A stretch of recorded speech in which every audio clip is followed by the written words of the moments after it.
शिखा देखने में अपनी जेठानी सुधा से ज्यादा खूबसूरत थी और आज सगाई के फंक्शन में भी वो तैयार होकर बहुत सुंदर लग रही थी। इस वजह से सुधा सबके मुंह से शिखा की तारीफ सुनकर चिढ़ रही थी। तभी शिखा की मम्मी उससे बातें करने लगी। सास का ध्यान किसी और से बात करने में था। सुधा बेटी, तुमसे एक बात कहनी थी। हाँ हाँ बोलिए आंटी, क्या बात है? मैं ना तुम्हें अपनी बेटी की तरह एक बात कह रही हूँ। मेरी शिखा वैसे तो घर का सारा काम कर लेती है, पर इसे ना जो सबसे ज्यादा दिक्कत आती है वो है आटा गूंथने की। शिखा जब भी आटा गूंथती है इसका आटा गीला हो जाता है। अब इसे सही माप नहीं है आटे में कितना पानी डालना है। मेरे सामने जब मैं खड़ी होती हूँ तब तो ये ठीक आटा गूंथ लेती है, पर मैं इधर उधर हो जाऊं तो इसे अंदाजा नहीं रहता। बस थोड़ी यही चिंता है कि कहीं शादी के बाद इसे कोई दिक्कत ना आ जाए, नहीं तो सबके बीच में बहुत बदनामी हो जाएगी। मैं बस इतना कहना चाहती हूँ कि अगर शुरू शुरू में तुम कुछ ऐसा कर दो कि इसे आटा गूंथने की जगह कोई और काम दे दो, तो इसकी बात भी सबके सामने नहीं आएगी। और फिर धीरे धीरे जब ये थोड़ा सीख जाएगी तो फिर तो कोई परेशानी की बात ही नहीं है। बस नई नई जा रही है ना, पता नहीं किसका स्वभाव कैसा है, इसीलिए थोड़ा घबरा रही हूँ। बस आंटी जी इतनी सी बात, आप टेंशन मत लो। शिखा आपसे हमारे घर की जिम्मेदारी है, मैं अपनी छोटी बहन की तरह उसका पूरा ख्याल रखूंगी। शिखा तुम घबराना मत, मैं ऐसा मौका कभी आने ही नहीं दूंगी कि तुम्हें आटा गूंथना पड़े। उसकी जिम्मेदारी मेरी होगी। बस आप अब तसल्ली से शादी की तैयारी कीजिए, मैं बहुत जल्दी अपनी देवरानी को लेने आने वाली हूँ। थैंक यू भाभी, थैंक यू सो मच। शिखा की मम्मी ने तो अपनेपन से सुधा से अपने दिल की बात कही थी, पर सुधा को तो मौका मिल गया शिखा को नीचा दिखाने का। कुछ दिनों बाद शिखा की शादी हो जाती है। शादी के कुछ दिनों बाद जब शिखा रसोई में खाना बनाने में हेल्प करने लगी तो ऐसे ही एक दिन घर में कुछ रिश्तेदार आए हुए थे और बाहर ड्राइंग रूम में सब खाने का वेट कर रहे थे। शिखा की सास कमला, ससुर विनोद और जेठ अनिल भी सभी रिश्तेदारों के साथ बैठे थे। शिखा का पति रोहन अभी ऑफिस से आया नहीं था। कमला, आज तो नई बहू के हाथ की कचौड़ी खाने का मन है। हाँ हाँ जीजी, क्यों नहीं, मैं अभी शिखा से कहती हूँ, वो हम सब के लिए गरम गरम कचौड़ी तैयार कर देगी। शिखा बहू इधर आओ, एक काम करो, आज रात के खाने में कचौड़ी और आलू की सब्जी बना लो। सब मेहमान तुम्हारे हाथों की कचौड़ी खाना चाहते हैं। तुम तो जानती ही हो, नई बहू के हाथों का खाना खाने के लिए सबको बड़ी इच्छा होती है। तुम अपने हाथों से बनाओगी तो सभी रिश्तेदारों को बड़ी खुशी होगी, इससे हमारा मान सम्मान भी बढ़ेगा। बहुत स्वादिष्ट कचौड़ियाँ बनाना। सुधा एक काम करो, तुम भी शिखा के साथ चली जाओ, उसे कोई जरूरत होगी तो तुम भी मदद कर देना, काम जल्दी हो जाएगा। सास के कहने पर सुधा शिखा के साथ रसोई में चली जाती है। मेरे पास ये अच्छा मौका है शिखा को नीचा दिखाने का। जब सब रिश्तेदारों के सामने नई बहू का आटा गीला होगा तो सब इसकी खिल्ली उड़ाएंगे, सबके सामने इसकी बेइज्जती हो जाएगी। मैं बहाने से रसोई से बाहर चली जाती हूँ। हाँ, ये ठीक रहेगा। शिखा, तुम परात में आटा निकालो, मैं बस अभी आई। भाभी जल्दी आना, मुझे तो आटा गूंथने के नाम से ही घबराहट हो जाती है। सुधा बहाने से वॉशरूम में चली जाती है ताकि किसी को उस पर शक न हो। काफी देर तक शिखा सुधा का इंतजार करने लगी, पर सुधा तो जानबूझकर वॉशरूम के अंदर थी। तभी सास रसोई में आ जाती है। अरे शिखा बहू, क्या हुआ, क्या सोच रही हो?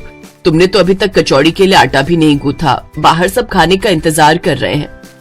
जी बस तैयार कर रही हूँ माँ जी। ठीक है, हम बाहर इंतजार कर रहे हैं। सुधा भाभी कहाँ चली गई, मैं क्या करूँ, कुछ समझ नहीं आ रहा है। लगता है मुझे खुद ही कोशिश करनी पड़ेगी। शिखा खुद से ही आटा गूंथने की कोशिश करती है, पर वही हुआ जिस बात का शिखा को डर था। उसका आटा गीला हो गया, उसने आटे में ज्यादा पानी डाल दिया। शिखा घबराहट में रोने लगती है। तभी रोहन आ जाता है। क्या हुआ शिखा, तुम रो क्यों रही हो? सब ठीक तो है ना? किसी ने कुछ कहा क्या? शिखा की सास भी अब तक रसोई में आ चुकी थी। अरे बहू, क्या हुआ, तुम रो क्यों रही हो? सॉरी माँ जी, मैं रसोई के सारे काम कर लेती हूँ पर मैं आटा नहीं गूंथ पाती हूँ। मेरे से आटा गीला हो जाता है। पता नहीं कई बार सीखने की कोशिश की, जब मम्मी साथ खड़ी होती है तब तो मैं ठीक से गूंथ लेती हूँ, पर अकेले में मैं गड़बड़ कर देती हूँ। मम्मी ने सगाई के दिन सुधा भाभी को ये बात बताई थी।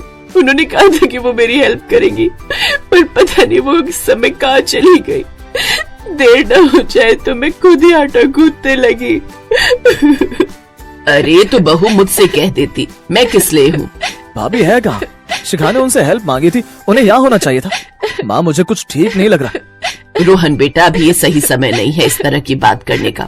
मेहमानों के जाने के बाद इस बारे में बात करेंगे। देखो शिखा बहू, ध्यान से सुनो। जब आटे में पानी ज्यादा हो जाए, जब लगे कि आटा बहुत गीला हो गया है, तो हमें उसमें थोड़ा और सूखा आटा मिला देना चाहिए और उसे हाथों से अच्छे से गूंथना चाहिए। धीरे धीरे आटा अपने आप पानी सोख लेता है। और यदि तुम्हें लगे कि कभी कभी आटा ज्यादा ढीला है और तुम्हारे हाथों में चिपक रहा है, तो हल्का सा घी हाथों की उंगलियों पर लेकर आटे पर लगा देना चाहिए। इससे आटा हाथ में भी नहीं चिपकता और आटा बहुत अच्छा गुथ जाता है। देखना, धीरे धीरे मैं तुम्हें बहुत अच्छा आटा गूंथना सिखा दूंगी। चलो अब ये गीला आटा ठीक करो, मैं यहाँ खड़ी हूँ। तुम कोई गलती नहीं करोगी, ये बात मैं अच्छे से जानती हूँ। मेरी बहू बहुत समझदार है। धीरे धीरे शिखा ने आटे को ठीक किया और अपनी सास के कहे निर्देशों को भी सुना और कुछ ही समय में शिखा ने बहुत बढ़िया आटा गूंथ दिया। सुधा तब तक रसोई में आ चुकी थी। उस समय सास ने कुछ नहीं कहा, शिखा भी कुछ नहीं बोली। जब मेहमान चले गए तब सास ने सुधा से ये बात कही, सुधा, आज तुमने जो भी किया बहुत गलत था।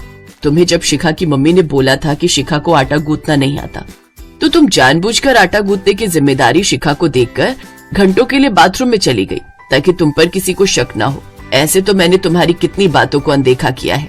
याद है शुरू शुरू में जब मैंने तुमसे कढ़ी चावल बनाने को बोला था, तब तुमने लस्सी में कितना पानी डाल दिया था, पूरी बाल्टी भर गई थी। उस समय मैंने तुम्हें कुछ भी नहीं कहा था। माँ ठीक कह रही है सुधा, तुम्हारा शिखा के साथ ऐसा बर्ताव देखकर मुझे भी बहुत बुरा लग रहा है। तुम्हें तो अपनी देवरानी का साथ ऐसे देना चाहिए था जैसे कि छोटी बहन हो। अगर शिखा की जगह तुम्हारी अपनी बहन होती तब तुम क्या करती बहू? और भाभी, आप तो मुझे अपना छोटा भाई मानती हो ना, फिर शिखा आपकी अपनी क्यों नहीं है?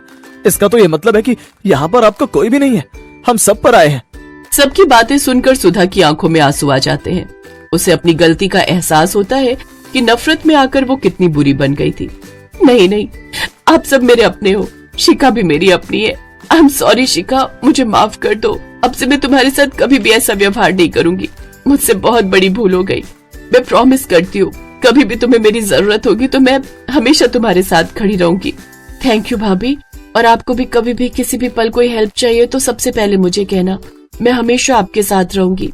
सुधा को समझ आ जाता है और समय रहते दोनों देवरानी जेठानी के बीच आपसी प्यार और रिश्ता ठीक हो जाता है।